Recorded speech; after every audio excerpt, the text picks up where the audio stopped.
जय हिंद प्यारे बच्चों, स्वागत है आपका उत्कृष्ट डिफेंस एकेडमी के इस प्यारे से यूट्यूब चैनल में। तो बच्चों, परिश्रम बैच की इस बेहतरीन सीरीज को आगे बढ़ाते हुए आज हम कंटिन्यू करेंगे फिजिक्स की यूनिट काइनेमेटिक्स, जिसमें हमने अपनी पहले वीडियो में थ्योरेटिकल पोर्शन को देख लिया था और मैंने आपको कहा था कि जो लीनियर मोशन हमने वहां पर पढ़ा है, जो भी डेफिनेशंस पढ़ी हुई है, उनसे रिलेटेड हम अब उसे ग्राफ से कैसे रिप्रेजेंट करते हैं वो देखेंगे। और एनडीए के एग्जाम में आपके 2 से 3 ग्राफ से क्वेश्चन आने की पॉसिबिलिटी हर एक ईयर में बनी हुई रहती है। आप अगर पिछले लास्ट 15 इयर्स के क्वेश्चंस को चेक करेंगे तो हर एक पेपर में आपको ग्राफ से रिलेटेड क्वेश्चंस तो मिलेंगे ही मिलेंगे, जो कि आपका काइनेमेटिक्स से होगा। तो स्टार्ट करते हैं बेटा इस सेशन को। देखिए तो क्या है हमारे पास आज का टॉपिक, हमारा graphical representation of linear motion, यानी रेखीय गति का चित्र में प्रतिनिधित्व। क्लियर है? यानी हम अब लीनियर मोशन यानी जो रेखीय गति होती है, रेखीय गति मैंने आपको क्या बताई थी, motion in a straight line. क्या बताई थी? Motion in a straight line. Motion in a straight line यानी जब क्या होती है, कोई भी वस्तु एक रेखा में गति करती है, एक रेखा में गति करती है, तो ऐसे मोशन को, ऐसी गति को कहते हैं रेखीय गति। जैसे अगर आप एक रोड में क्या कर रहे हैं, एक ही डायरेक्शन में चल रहे हैं, तो वो लीनियर मोशन हो गया। अगर एक कार रोड में एक पर्टिकुलर डायरेक्शन में मोशन कर रही है तो उसे लीनियर मोशन कहते हैं या रेखीय गति कहते हैं। लीनियर मोशन को मैंने आपको कहा था एक और नाम देते हैं हम, हो सकता है कि एग्जाम में इस नाम से दिया गया हो, इसे रेक्टिलिनियर मोशन भी कहते हैं। रेक्टिलिनियर मोशन भी कहते हैं, रेक्टिलिनियर मोशन भी कहते हैं। और एक और नाम मैंने आपको बताया था, इसे ट्रांसलेशनल मोशन भी कहते हैं। ट्रांसलेशनल मोशन भी कहते हैं। अब हो सकता है कि आपके एग्जाम में इनमें से ही किसी शब्द का यूज किया गया होगा, तो आपको कंफ्यूज होने की जरूरत नहीं है। तो आगे बढ़ते हैं। सबसे पहले हम यहां पर शुरुआत करेंगे डिस्प्लेसमेंट टाइम ग्राफ से, यानी विस्थापन समय ग्राफ से। इसे डीटी ग्राफ भी कहा जाता है शॉर्ट में, इसे डीटी ग्राफ भी कहा जाता है शॉर्ट में। ठीक है, तो जो चीजें हम डिस्प्लेसमेंट टाइम ग्राफ के लिए पढ़ेंगे वही सारी चीजें डिस्टेंस टाइम ग्राफ के लिए भी अप्लाई होंगी। क्लियर है? तो देखिए पहला ग्राफ हमारे पास है, पहला केस डिस्टेंस टाइम ग्राफ में है कि if the object is stationary that is at rest, यानी यदि वस्तु स्थिर है अर्थात विराम की स्थिति में है। क्लियर है? यानी जैसे ये पेन मेरे पास है, ये मेरे पास क्या है, मैंने अपने हाथ में रख दी है, तो ये अभी रेस्ट में है, क्योंकि ये क्या कर रही है, अपने सराउंडिंग में जो स्टेशनरी ऑब्जेक्ट है उनके कंपैरिजन में इसका क्या नहीं हो रहा है, ये डिस्प्लेस नहीं हो रही है। तो इसे हम कह सकते हैं ये स्टेशनरी स्टेट में है, या रेस्ट की स्टेट में है, या विराम की अवस्था में। तो ऐसी स्थिति में इसके लिए डीटी ग्राफ क्या होगा। अब देखिए मैंने डीटी ग्राफ यहां पर बनाया हुआ है। अगर आप देखोगे तो ये ब्लू लाइन क्या है, पैरेलल टू एक्स एक्सिस है। This blue line is parallel to X axis, parallel to X axis कहते हैं और टाइम एक्सिस भी कहते हैं। क्लियर है? अब देखो आपको ये क्या बता रही है, देखो अगर मैं समय पर देखूं टी, ये अगर मैं t is equals to 1 second पर देखूं, t is equals to 2 second पर देखूं, t is equals to 3 second पे देखूं, t is equals to 4 second पर देखूं, t is equals to 5 second पर देखूं, t is equals to 6 second पर देखूं, यानी अगर मैं 1 second, 2 second, 3 second, 4 second, 5 second, 6 second पे ऑब्जेक्ट को देख रहा हूं कि कहां पर है, तो आप देखोगे कि हर एक टाइम के लिए ये P पॉइंट पर ही है। यानी अगर माने कि ये जो डिस्टेंस यानी डिस्प्लेसमेंट है यहां पर 25 मीटर हो, तो इसका मतलब है t is equals to 1 second पर भी आपका ऑब्जेक्ट वस्तु कहां है, 25 मीटर पर है। 2 सेकेंड पर भी 25 मीटर पर है, 3 सेकेंड पर भी 25 मीटर पर है, 4 सेकेंड पे भी 25 मीटर पर है। इसका मतलब क्या है, वस्तु स्थिर है, वस्तु विराम की अवस्था में है, ऑब्जेक्ट आपकी रेस्ट की स्टेट में है। क्योंकि क्या नहीं हो रहा है, उसकी पोजीशन चेंज नहीं हो रही है with respect to time. Time तो बढ़ता रहेगा, टाइम तो कोई रोक नहीं सकता है, वो तो हमेशा बढ़ता रहेगा। 1 सेकंड पर देखा, 2 सेकंड पर देखा, 3 सेकंड पर देखा, 4 सेकंड पर देखा, तो इस ग्राफ से हमें ऐसा दिख रहा है कि वस्तु ने अपनी जो स्टेट है, जो अपनी पोजीशन है, वो नहीं छोड़ी है, यानी पी पोजीशन चेंज नहीं हुई है विथ रिस्पेक्ट टू टाइम। इसका मतलब ऑब्जेक्ट आपका क्या है, रेस्ट की स्टेट में। और बच्चों हमेशा याद रखेंगे कि अगर आपका क्वेश्चन रिलेटेड आ रहा है कि ऑब्जेक्ट जब स्टेशनरी स्टेट में होती है तो उसकी कंडीशन क्या होती है कि आपके पास जो स्ट्रेट लाइन होती है, इस ग्राफ की जो स्ट्रेट लाइन है वो क्या है, पैरेलल टू हम कहते हैं एक्स एक्सिस है, और sometimes it can be present in the options, और टाइम एक्सिस के पैरेलल है। क्लियर है, टाइम एक्सिस के पैरेलल है, समानांतर है। क्लियर है, तो ये आपके पास किसके लिए था, स्टेशनरी ऑब्जेक्ट, यानी जब आपकी वस्तु विराम की अवस्था में होती है। सेकंड केस हमारे पास है, if the object is moving with uniform velocity. अच्छा, पहले ये समझ लेते हैं यूनिफॉर्म वेलोसिटी क्या होती है। देखो, यानी केस कौन सा है, यदि वस्तु एक समान वेग से गति कर रही है। अब एक समान वेग होता क्या है, एक समान वेग को समझ लेते हैं। कल ही मैंने बताया हुआ है, कल की वीडियो में हमने देखा था एक समान वेग, या हम इसे कहें कि यूनिफॉर्म वेलोसिटी। क्या कहें, यूनिफॉर्म वेलोसिटी।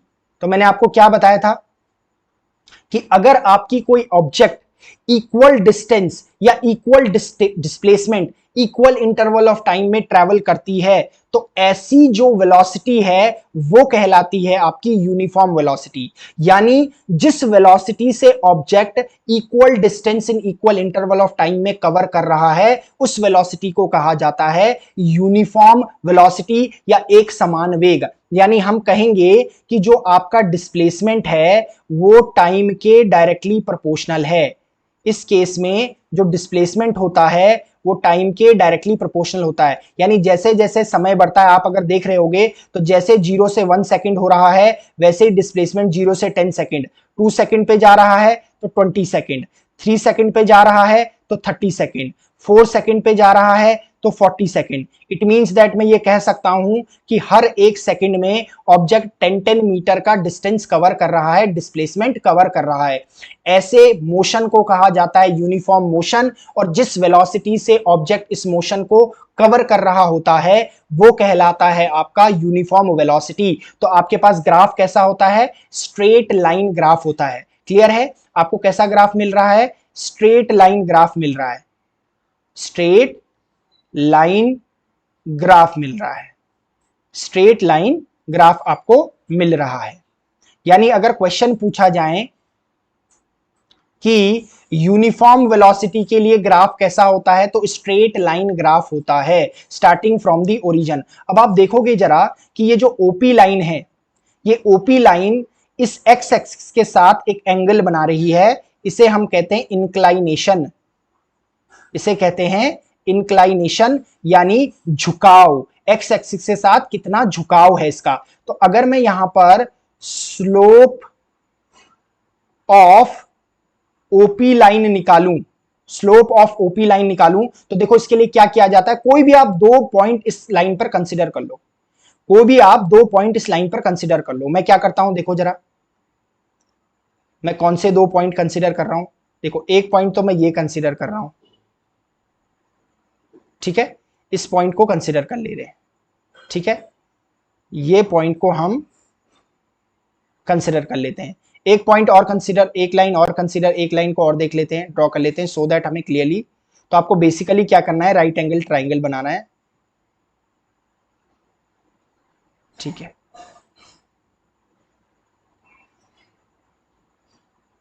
तो आपको बेसिकली राइट एंगल ट्राइंगल बनाना है, और ये मैंने बना दिया है राइट एंगल ट्राइंगल यहां पर, ठीक है, क्लियर है। अब आ जाते हैं, दोबारा आ जाते हैं यहीं पर। अब देखो इस पॉइंट को मैं ए कह देता हूं, इस पॉइंट को बी कह देते हैं, और इस पॉइंट को सी कह देते हैं। तो मैंने एक कोई भी रैंडम 2 पॉइंट ले लिए, ए और सी 2 पॉइंट ले लिए, और उसके लिए एक राइट एंगल ट्राइंगल यहां पर बना दिया है। क्लियर है? अब देखो जरा इसमें स्लोप कैसे निकालते हैं। स्लोप में क्या निकालना चाह रहा हूं, ये झुकाव निकालना चाह रहा हूं इस एक्स एक्सिस के साथ, इंक्लाइनेशन निकालना चाह रहा हूं। तो स्लोप ऑफ ओपी क्या हो जाएगा, क्या होता है, परपेंडिकुलर अपॉन बेस होता है। अब परपेंडिकुलर कौन है, बीसी है। स्लोप हमेशा निकलता है परपेंडिकुलर अपॉन बेस। बेस क्या है, ए बी है, ए बी बेस है। अब अगर मैं इसे निकालूं तो जरा देखो जरा, बी सी क्या है, सी के करस्पॉन्डिंग 40 है, बी के करस्पॉन्डिंग 20 है, तो 40 माइनस 20 कितना हो जाएगा, 20 हो जाएगा, दैट इज मीटर।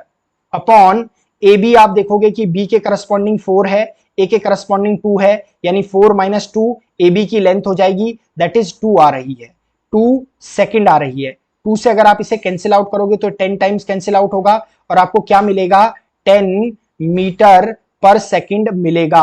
अच्छा, ये मीटर पर सेकंड किसकी यूनिट होती है, ये मीटर पर सेकंड भाई वेलोसिटी की यूनिट होती है। ये मीटर पर सेकंड किसकी यूनिट होती है, वेलोसिटी की यूनिट होती है। इसका मतलब क्या है कि मैं कह सकता हूं कि स्लोप ऑफ डीटी ग्राफ जो है, स्लोप ऑफ डीटी ग्राफ क्या रिप्रेजेंट करता है, ये रिप्रेजेंट करता है वेलोसिटी ऑफ बॉडी, यानी वस्तु का वेग रिप्रेजेंट करता है। वेरी इंपॉर्टेंट क्वेश्चन एनडीए के एग्जाम में आया हुआ है कि डीटी ग्राफ का स्लोप क्या रिप्रेजेंट करता है। डीटी ग्राफ का स्लोप उस ऑब्जेक्ट की वेलोसिटी यानी वेग को रिप्रेजेंट करता है। यदि आप पहले क्वेश्चन में देखोगे, ये भी आपका डीटी ग्राफ है। इस डीटी ग्राफ में क्योंकि ऑब्जेक्ट क्या है आपका, स्टेशनरी है, विराम की अवस्था में है, तो इसका स्लोप क्या हो जाएगा, इसका स्लोप 0 हो जाएगा, क्योंकि जब ऑब्जेक्ट क्या होता है, रेस्ट की स्टेट में होता है, तो उसकी वेलोसिटी 0 होती है, तभी तो इसका स्लोप भी 0 आ रहा है। क्लियर है?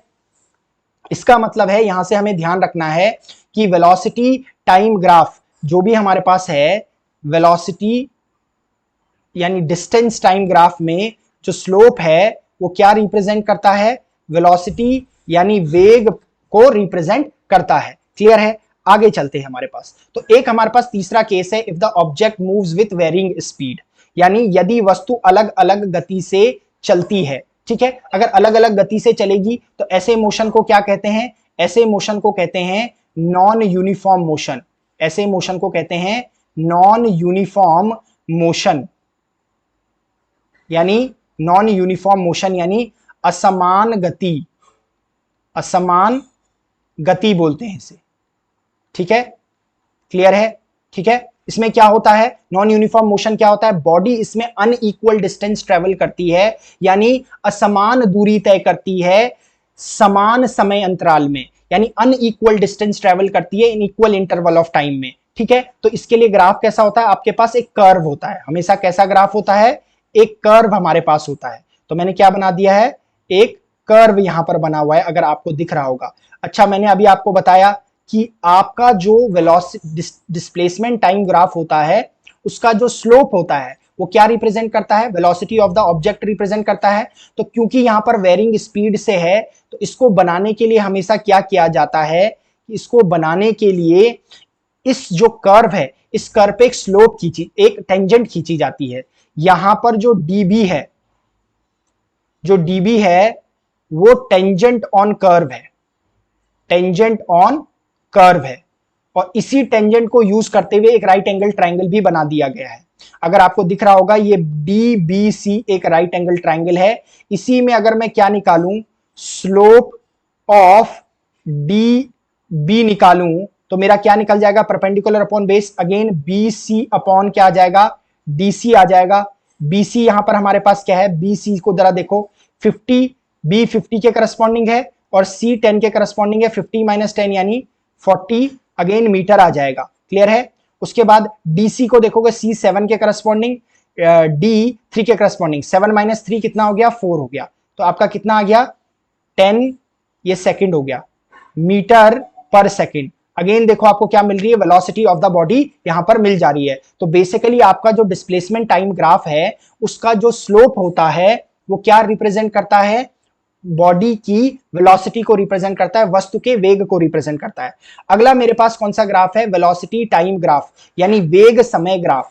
इसमें जरा देख लेते हैं, पहला केस हमारे पास क्या है, if the body is in motion with uniform velocity, that is velocity remains constant with time. अच्छा, अगर ऑब्जेक्ट यूनिफॉर्म वेलोसिटी से मूव कर रहा होता है तो यानी equal distance in equal interval of time में ट्रेवल करता है, तो इसका मतलब यूनिफॉर्म वेलोसिटी क्या हो गई है, मेरे पास कांस्टेंट वेलोसिटी हो गई है। क्लियर है? तो यदि पिंड एक समान वेग से गति में है, अर्थात वेग समय के साथ स्थिर रहता है, वेग समय के साथ स्थिर रहता है, तो इस केस में क्या दिखाना पड़ेगा मुझे, वेलोसिटी को कांस्टेंट दिखाना पड़ेगा समय के बढ़ने के साथ, वेलोसिटी को कांस्टेंट दिखाना पड़ेगा समय के बढ़ने के साथ। अब देखो इसमें ग्राफ क्या बन जाएगा, मैंने ग्राफ बना दिया, ये ए बी जो मेरे पास है इसका ग्राफ है, और ये मेरे पास क्या है, स्ट्रेट लाइन, एक सीधी रेखा, straight line parallel to X axis, और मैंने क्या कहा था, टाइम एक्सिस। क्लियर है? तो देखो हमारे पास अगर मैं देखूं जरा तो t इज इक्वल्स टू 1 पे भी अगर देखूंगा, t इज इक्वल्स टू 1 पे देखूंगा, t इज इक्वल्स टू 2 पे देखूंगा, t इज इक्वल्स टू 3 पर भी देखूं, t इज इक्वल्स टू 4 पे भी देखूं, तो वेलोसिटी 4 मीटर पर सेकंड ही तो रहेगी। यानी हर एक टाइम के लिए 1 सेकंड के लिए, 2 सेकंड के लिए, 3 सेकंड के लिए, 4 सेकंड के लिए, 5 सेकंड के लिए आपकी जो वेलोसिटी ऑफ ऑब्जेक्ट है वो 4 मीटर पर सेकंड ही है, यानी कांस्टेंट है। तो ऐसा ग्राफ जो होता है वो किसके लिए होता है, when object moves with uniform velocity, यानी जब क्या करता है, कोई पिंड एक समान वेग से गति करता है। क्लियर है? आगे बढ़ते हैं इसमें हमारे पास। अच्छा, एक चीज इसमें चेक कर लेते हैं। तो अब देखो मैंने क्या करा हुआ है, ए बी जो मेरे पास लाइन बनी हुई है यहाँ पे स्ट्रेट लाइन, इसके नीचे मैंने एक एरिया बनाया हुआ है, यानी इसे कहते हैं area under the curve of VT graph, area under the curve of VT graph. इसे अगर मैं निकालूं तो क्या मिलता है मुझे, जरा देखें, area under curve of VT graph अगर मैं यहां से निकालूं तो कर्व का एरिया, इसके नीचे क्या बन रहा है मेरे पास, देख रहे हो गया अगर आपको, एक रेक्टेंगल सा बन रहा है। रेक्टेंगल का एरिया कितना होता है, लेंथ इनटू ब्रेड्थ होता है। ठीक है, लेंथ क्या है इसकी जरा देखो, जरा लेंथ में यहां ओ से सी कहूं या ए से बी कहूं, दोनों बातें एक ही है। तो ओ से सी कितना है मेरे पास, 5 है, और ये क्या है मेरे पास, सेकंड में है, तो 5 यहां पर क्या हो जाएगा, सेकंड हो जाएगा। क्लियर है? और अगर मैं देखूं यहां पर तो मेरे पास इसकी जो विड्थ है वो हमारे पास क्या है, ब्रेड्थ है, वो मेरे पास क्या है, 4 है आपके पास। क्लियर है? तो इसे मल्टीप्लाई करके क्या लिखूंगा, 4 मीटर पर सेकंड लिखूंगा। अच्छा, ये पर सेकंड इस सेकंड से कैंसिल आउट हो जाएगा, और 5 4 जा 20 मीटर हो गया। अब जरा बताओ बेटा, ये मीटर किसकी यूनिट है, ये आपकी डिस्प्लेसमेंट की यूनिट है। किसकी यूनिट है, डिस्प्लेसमेंट, और हम कह सकते हैं डिस्टेंस की यूनिट है। किसकी यूनिट है, डिस्टेंस की यूनिट है। यानी मैं यहां से कह सकता हूं कि area under VT graph, area under VT graph curve किसको रिप्रेजेंट करता है, डिस्प्लेसमेंट और distance of the object. Clear है? ये बहुत इंपॉर्टेंट कंसेप्ट है, ये आपके एनडीए में डायरेक्ट पूछे जाते हैं इनसे क्वेश्चन। यहां से आपके एनडीए में डायरेक्ट इस कंसेप्ट से पूछा जाता है कि आपको क्या निकालना पड़े, ग्राफ दे दिया और आपको क्या निकाल दिया, टोटल डिस्टेंस निकालनी है, टोटल डिस्प्लेसमेंट निकालना है। तो कैसे निकालोगे, इसको यूज करते हुए कि जो एरिया नीचे उसके कर्व के अंदर है उसका आप क्या निकाल दो, एरिया कैलकुलेट कर दो, तो you will get the displacement और द डिस्टेंस। अगला हमारे पास आ जाता है सेकंड केस, जिसमें हमारे पास क्या है, 3 केसेस है। पहला क्या है, if the body is in motion with uniform acceleration, that is equal change in velocity takes place in equal interval of time. यानी यदि पिंड एक समान त्वरण के साथ गति में है, अर्थात वेग में समान परिवर्तन समान समय अंतराल में। क्लियर है? तो इसको जरा मैं देखूं, अच्छा इसको देख लेते हैं जरा। देखो इसमें बोला गया है कि यूनिफॉर्म एक्सेलरेशन, यूनिफॉर्म एक्सेलरेशन का मतलब क्या होता है, यूनिफॉर्म एक्सेलरेशन का मतलब होता है constant acceleration. Always remember that कि अगर मुझे ये दिया हुआ है कि यूनिफॉर्म एक्सेलरेशन, तो मतलब है उसका कांस्टेंट एक्सेलरेशन, कांस्टेंट एक्सेलरेशन क्या है? यूनिफॉर्म एक्सेलरेशन मतलब कांस्टेंट एक्सेलरेशन। और जरा खुद सोचो एक्सेलरेशन क्या होता है? Change in velocity of the body, यानी क्या होता है आपके पास कि वेग में परिवर्तन, वेग में परिवर्तन, वेग परिवर्तन की दर को क्या कहते हैं? आपका त्वरण कहते हैं। अब त्वरण कांस्टेंट कब होगा? त्वरण स्थिर कब होगा? नियत कब होगा? एक्सेलरेशन कांस्टेंट कब होगा? जब चेंज इन वेलोसिटी कांस्टेंट होगी। क्या मैं सही कह रहा हूं? आपका एक्सेलरेशन कांस्टेंट तब कहा जाएगा जब चेंज इन वेलोसिटी कांस्टेंट होगा। तो वही हमें यहां पर कंसीडर करना पड़ेगा। अब अगर आप देखोगे जरा, मैं यहां पर देखो मैंने क्या बनाया हुआ है कि जब मेरे पास वी टी जो ग्राफ बनता है, इसमें v is directly proportional to t बन जाएगा यहां पर। तो इसमें भी हमारे पास क्या बनता है? एक क्या बनता है? स्ट्रेट लाइन बनती है। कैसा बन रहा है? एक स्ट्रेट लाइन कर्व हमें दिख रहा है। ठीक है, अब देखो जरा, आप कह रहे हो मैं एक्सेलरेशन निकाल के दिखा देता हूं, किसी के बीच भी निकाल के दिखा देता हूं। ये O पॉइंट है, ये इस पॉइंट को A कह लेते हैं, इस पॉइंट को B कह लेते हैं। एक्सेलरेशन कैसे निकलेगा जरा देखो जरा, अगर मैं स्लोप निकालूं, स्लोप ऑफ लाइन OP, ये OP जो लाइन है, अगर इसका मैं स्लोप निकालूं तो स्लोप क्या होता है? Perpendicular upon base. मैं कौन सा ट्राइंगल ले रहा हूं? ये छोटा वाला ट्राइंगल OAB ले रहा हूं। तो इसमें परपेंडिकुलर क्या हो जाएगा? AB हो जाएगा, और बेस क्या हो जाएगा? OB हो जाएगा। क्लियर है? अब अगर देखो AB आपके पास क्या है? 20 है, यूनिट क्या है? मीटर पर सेकंड है। क्लियर है? OB आपके पास क्या है? OB अगर आप देखोगे तो OB क्या है? 2 है आपके पास। O से B तक की क्या है आपके पास? 2 है, और वो सेकंड है। ये सेकंड अगर ऊपर जाएगा तो क्या हो जाएगा? सेकंड पर सेकंड स्क्वायर हो जाएगा, पावर -2 हो जाएगी, और 2 से कैंसिल हो जाएगा, ये हो जाएगा 10 मीटर पर सेकंड स्क्वायर। अब बताओ जरा कि ये मीटर पर सेकंड स्क्वायर किसकी किसकी आपके पास यूनिट होती है? ये होती है एक्सेलरेशन की यूनिट। किसकी होती है बेटा? ये एक्सेलरेशन की यूनिट होती है। इसका मतलब मैं क्या ऐसा कह सकता हूं, क्या हम ऐसा कह सकते हैं कि अगर हम ये बोलें कि जो स्लोप ऑफ वीटी ग्राफ है, स्लोप ऑफ वीटी ग्राफ जो है वो क्या रिप्रेजेंट करता है? स्लोप ऑफ वीटी ग्राफ क्या रिप्रेजेंट करता है?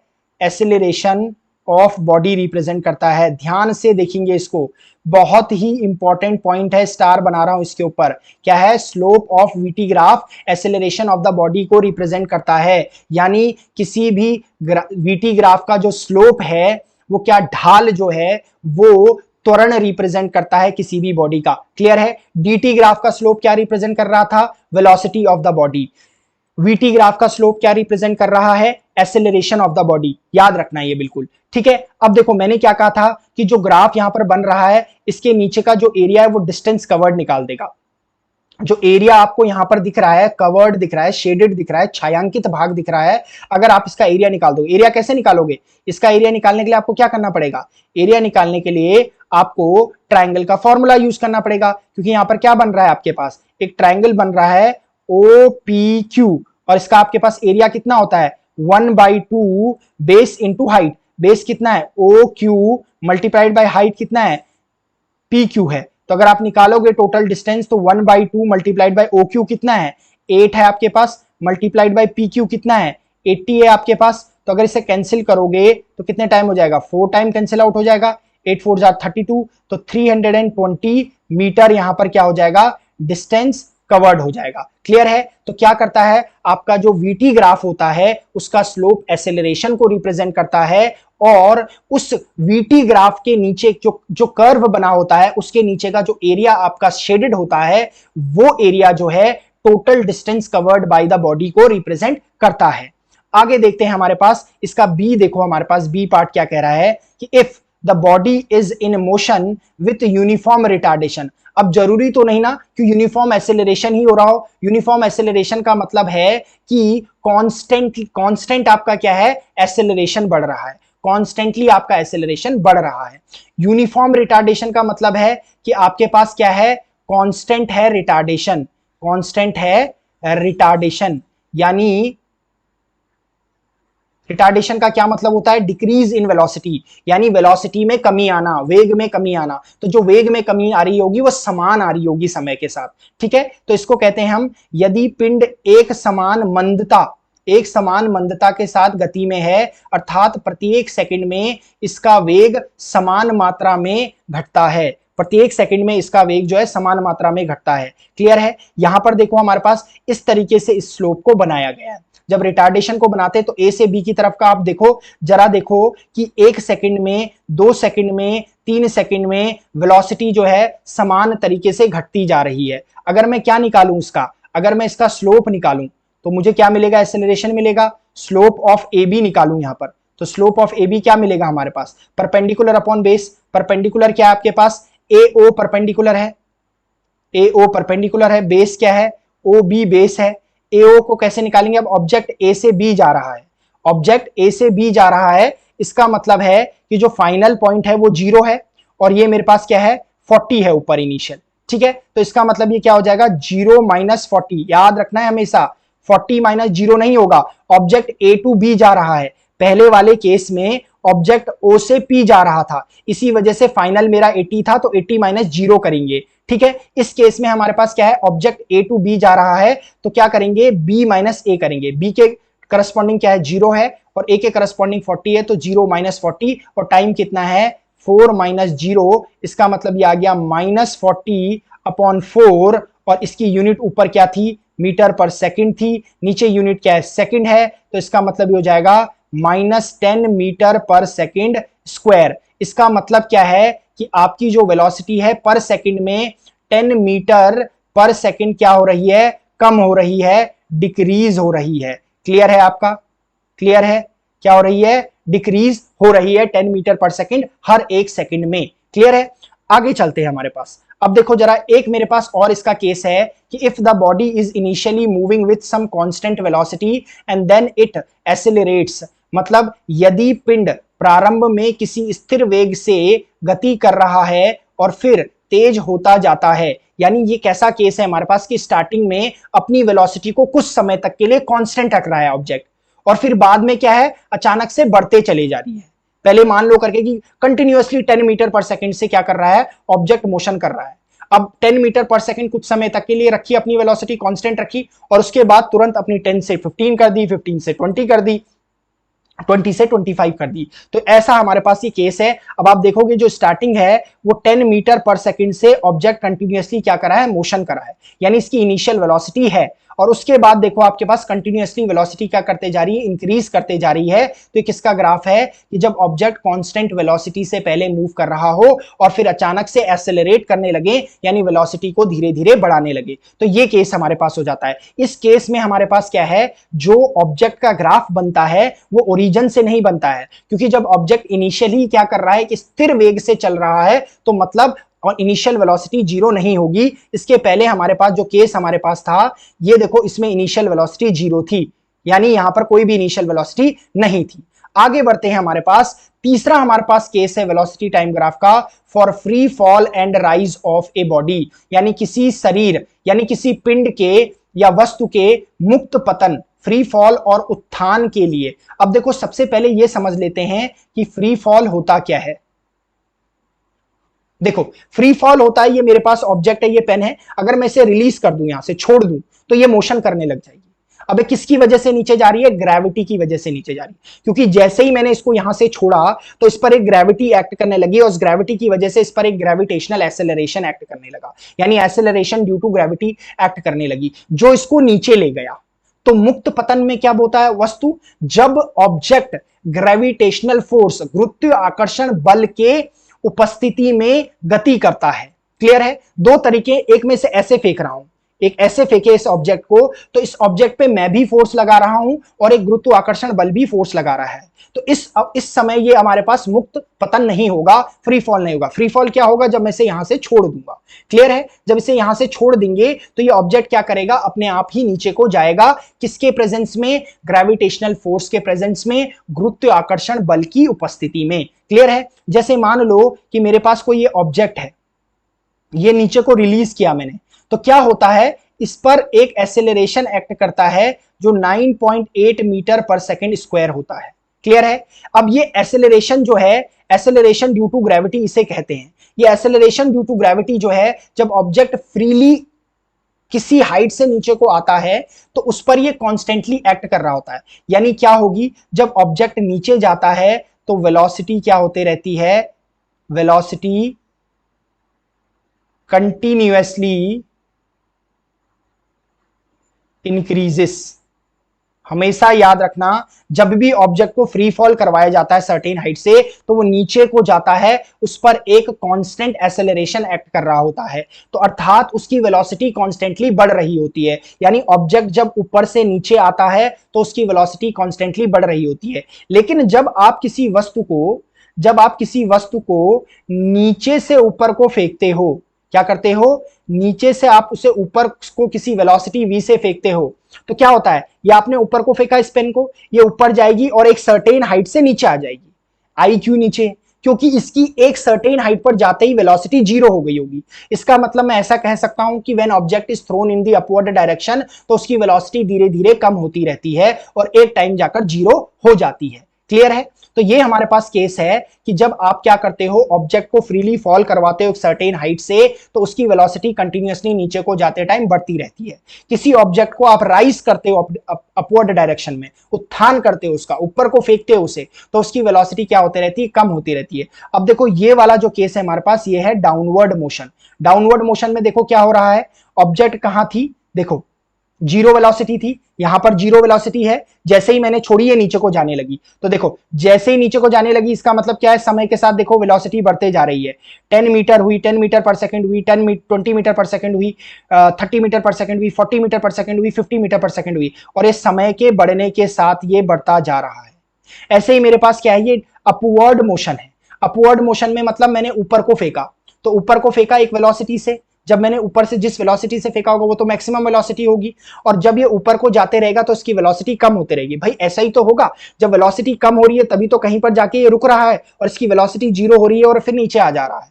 क्लियर है। तो देखो जरा सी से मैंने नीचे से ऊपर को से फेंका तो देखो मेरे पास की वेलोसिटी देखो कम होते जा रही है, देखो 40 हो गई, फिर 30 हो गई, ऊपर देखो समय के साथ देखो समय बढ़ता जा रहा है, देखो समय बढ़ता जा रहा है और इस डायरेक्शन में आपकी वेलोसिटी कम होते जा रही है। और एक समय ऐसा आ गया 10th सेकंड पे कि वेलोसिटी देखो जीरो हो गई, आपकी वेलोसिटी क्या हो गई, जीरो हो गई। तो इस तरीके का जो आपका ग्राफ बनता है ये फ्री फॉल और राइज ऑफ ए बॉडी के लिए बनता है। क्लियर है। आगे बढ़ते हैं। अब एसेलरेशन टाइम ग्राफ हमारे पास, इसे कहते हैं एटी ग्राफ कहते हैं। इसे क्या कहते हैं, एटी ग्राफ कहते हैं, यानी त्वरण समय ग्राफ। क्लियर है। क्या है हमारे पास, त्वरण समय ग्राफ। इसमें हम देख लेते हैं। देखो सबसे पहला हमारे पास क्या है, if the body is stationary और if it is moving with a uniform velocity, यानी क्या है, यदि वस्तु स्थिर है अथवा एक समान वेग से गति कर रही है। बस क्या हो गया, अगर वेलोसिटी, अगर क्या है, ऑब्जेक्ट स्टेशनरी अगर है मेरे पास, अगर मेरे पास क्या है, ऑब्जेक्ट स्टेशनरी है, स्टेशनरी होने का मतलब क्या है कि वेलोसिटी का जीरो होना। वेलोसिटी जीरो होने का मतलब है एसिलरेशन का भी जीरो होना। और ये दो केस कब हो सकते हैं, एक जब ऑब्जेक्ट स्टेशनरी हो और जब यूनिफॉर्म वेलोसिटी से मूव कर रहा हो। यूनिफॉर्म वेलोसिटी का मतलब क्या है कि कांस्टेंट वेलोसिटी से मूव कर रहा हो। यूनिफॉर्म वेलोसिटी से क्या मतलब है, कांस्टेंट वेलोसिटी से मूव कर रहा हो। अब ऑब्जेक्ट जब कांस्टेंट वेलोसिटी, स्थिर वेग से मूव करेगा तो क्या होगा, वेग में कोई परिवर्तन नहीं होगा। भाई वेग में अगर कोई परिवर्तन नहीं है इसका मतलब है एसिलरेशन क्या है, जीरो है। एसिलरेशन क्या है मेरे पास, जीरो है। और देखो मैंने क्या बनाया हुआ है, देखो इसके लिए ग्राफ जो है अलोंग एक्स एक्सिस बनाया हुआ है। क्या बनाया हुआ है, अलोंग एक्स एक्सिस बनाई हुई है ग्राफ।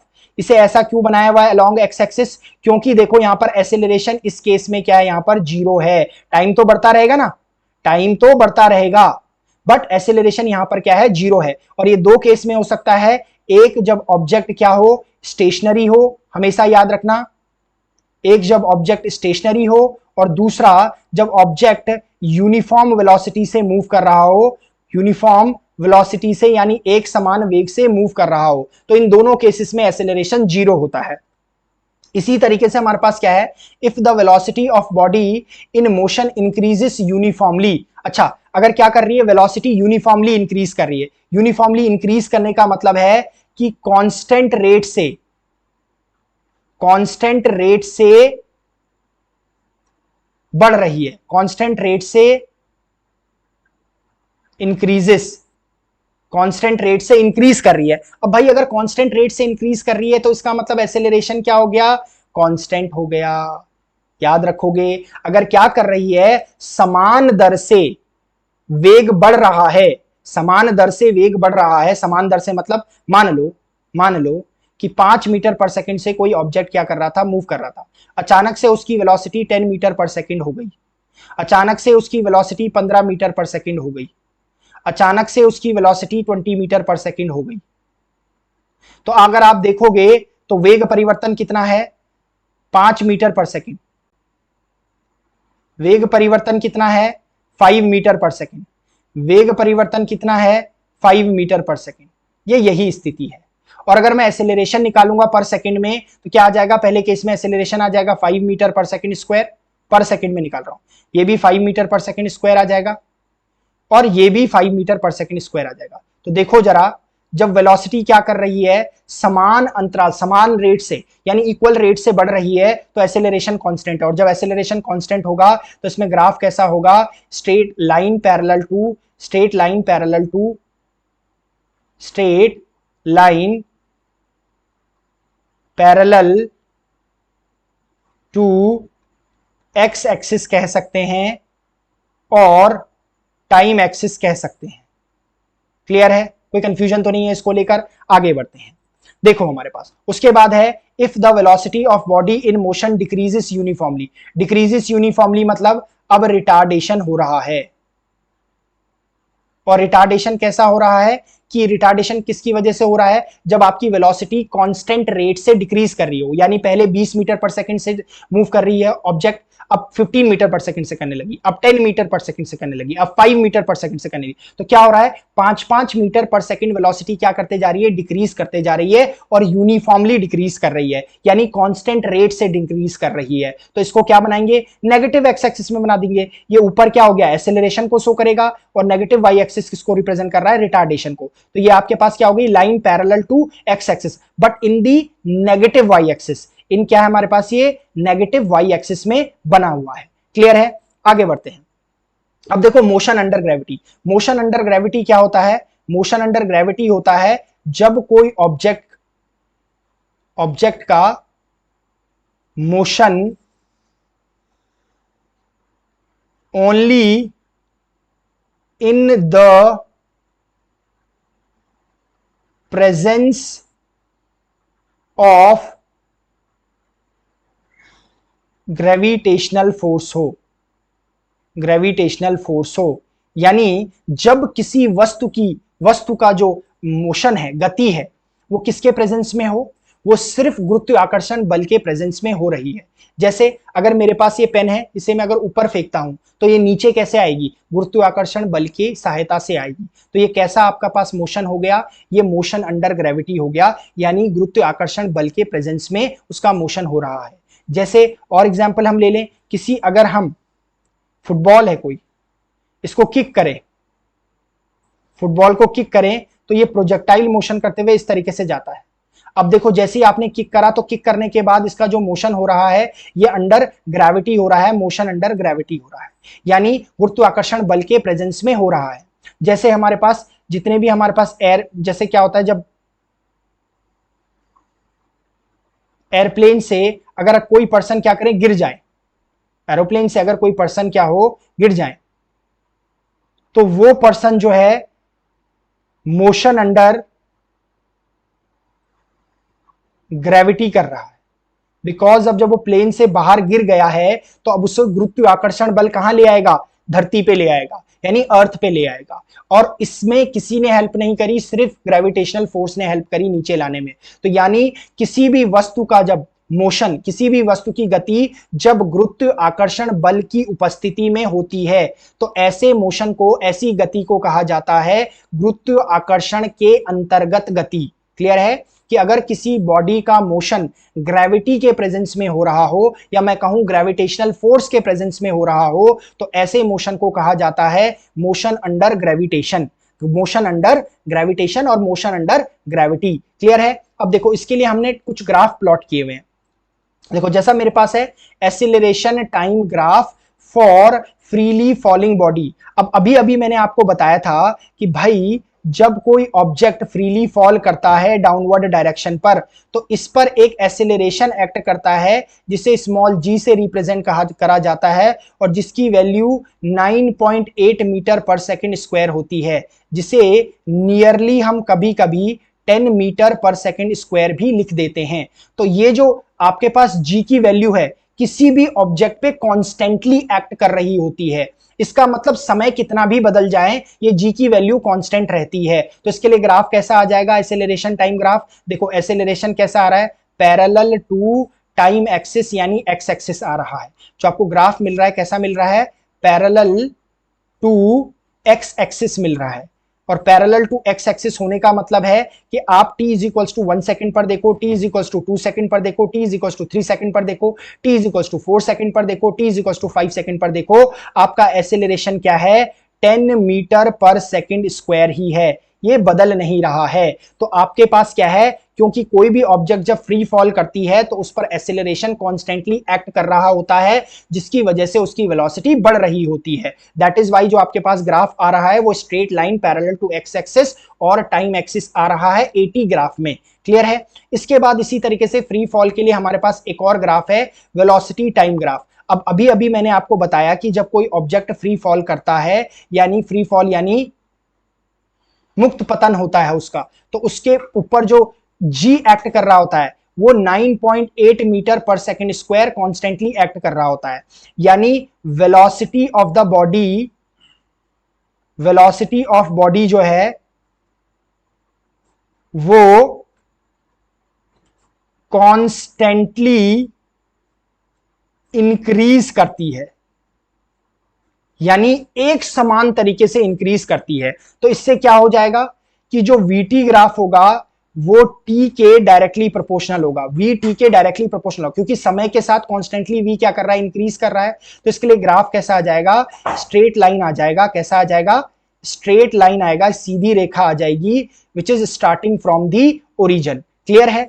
आगे बढ़ते हैं हमारे पास, तो हमारे पास क्या है, डिस्प्लेसमेंट टाइम ग्राफ है।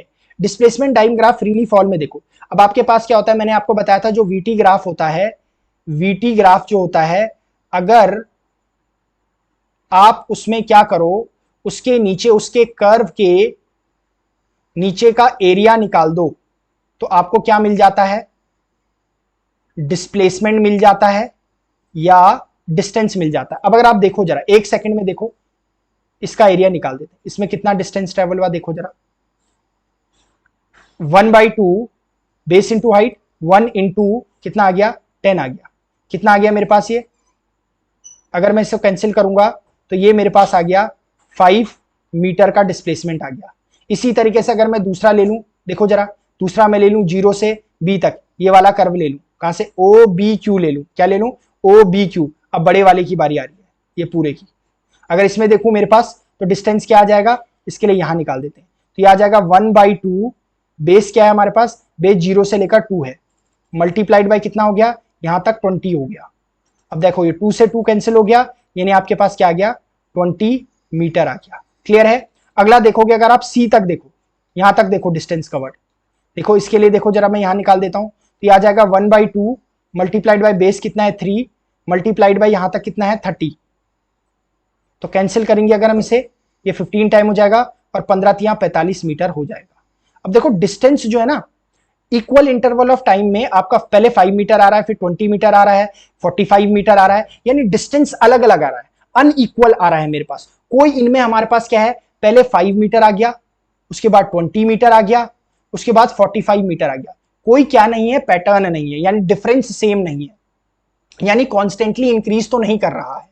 ठीक है। तो इसका मतलब आपके पास जो ग्राफ बनेगा कैसा बनेगा, नॉन यूनिफॉर्म बनेगा। कैसा बनेगा, नॉन यूनिफॉर्म बनेगा। नॉन यूनिफॉर्म यानी असमान ग्राफ बनेगा। कैसा बनेगा, असमान ग्राफ बनेगा आपके पास, नॉन यूनिफॉर्म मोशन हो जाएगा, यानी असमान गति हो जाएगी। और इसमें क्या होता है, अनइक्वल डिस्टेंस कवर होता है इक्वल इंटरवल ऑफ टाइम में, वही यहां पर हो रहा है। इसलिए मुझे कैसा मिल रहा है, इस केस में एक कर्व मिल रहा है। क्या मिल रहा है, इस केस में एक कर्व मिल रहा है, जिसका रीजन क्या है, क्योंकि जैसे जैसे आपकी उस पर कांस्टेंट ग्रेविटेशन लग रहा है, फ्रीली फॉलिंग बॉडी पर मुक्त पतन हो रहा है जब बॉडी का, तो उसकी वेलोसिटी धीरे धीरे बढ़ रही है। और जब मैंने क्या निकाल कर देखा, यहां पर डिस्टेंस निकाल कर देखा, तो अलग अलग डिस्प्लेसमेंट मेरे पास आ रहे हैं, जिसकी वजह से जो ग्राफ आएगा वो उसी तरीके से आएगा जैसे नॉन यूनिफॉर्म मोशन का होता है। क्लियर है यहां पर? तो ये थे आपके कंप्लीट ग्राफ जो आपके लीनियर मोशन को डिफाइन करते हैं। इसको अगर आप करके जाएंगे तो कोई भी क्वेश्चन जो एनडीए में यूपीएससी रखने वाला है वो बिल्कुल नहीं छूटने वाला है। चाहे मैंने आपको क्या बताया कि डिस्प्लेसमेंट टाइम ग्राफ आपका, उसका जो स्लोप है वो वेलोसिटी को रिप्रेजेंट करता है, वीटी ग्राफ जो आपके पास है उसका स्लोप जो एक्सेलरेशन को रिप्रेजेंट करता है, और अगर आप उसके कर्व के नीचे का एरिया निकाल देंगे वीटी ग्राफ का तो आपको डिस्प्लेसमेंट मिल जाता है। ऐसे ही टाइप के आपके क्वेश्चंस आपके एग्जाम में आपको देखने को मिलेंगे। तो यहां से आप कॉन्स्टेंटली इसको पढ़ते रहिए, इन ग्राफ्स को रिवाइज करिए, और इनसे रिलेटेड जो क्वेश्चंस है वो हम आपको प्रोवाइड करवाएंगे जब एक बार हमारा सिलेबस कंप्लीट हो जाता है फिजिक्स का। तब तक के लिए कीप स्टडिंग। जय हिंद।